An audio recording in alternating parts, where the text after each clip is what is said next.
আসসালামু আলাইকুম। আমি হালিমা কিচেনের চ্যানেলে আপনাদেরকে স্বাগতম। আমি আজকে আপনাদেরকে তৈরি করে দেখাবো খেজুরের জুস। এটি খেতে অসাধারণ, তার উপর এটি খুবই স্বাস্থ্যকর। এখন যেহেতু প্রচণ্ড গরম, এই গরমের মধ্যে এই জুসটি আপনার স্বাস্থ্যের জন্য অনেক উপকার এবং আপনার ক্লান্ত দূর করবে।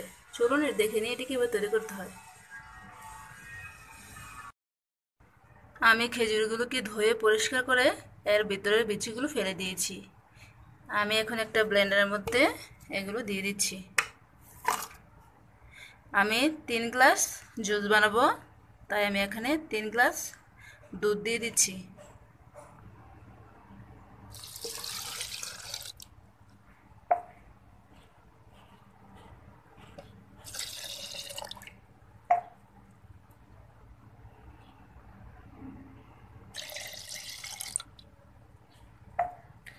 এখন আমি দিয়ে দিচ্ছি এখানে 5 টেবিল চামচ চিনি। এখন আমি দিয়ে দেবো সামান্য লবণ। এখন আমি এটাকে ভালো করে ব্লেন্ড করে নিচ্ছি। দেখুন আমি ব্লেন্ড করে নিয়েছি। আমি এখন গ্লাসের মধ্যে পরিবেশন করে দেখাচ্ছি। আমি এখন গ্লাসের মধ্যে 3টি করে বরফ কুচি দিয়ে দিচ্ছি।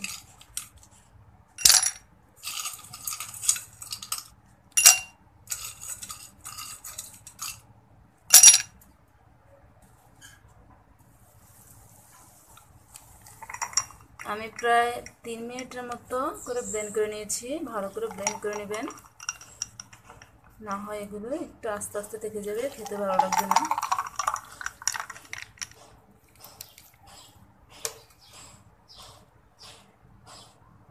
দেখুন তৈরি হয়ে গেল আমার মজাদার খেজুরের জুস। আমার ভিডিওটি যদি ভালো লেগে থাকে তাহলে অবশ্যই আমার চ্যানেলটিকে সাবস্ক্রাইব করবেন, লাইক দেবেন, পাশে থেকে বেল আইকনে ক্লিক করবেন নতুন নতুন ভিডিওগুলোর জন্য। আজকের মতো বিদায় নিচ্ছি।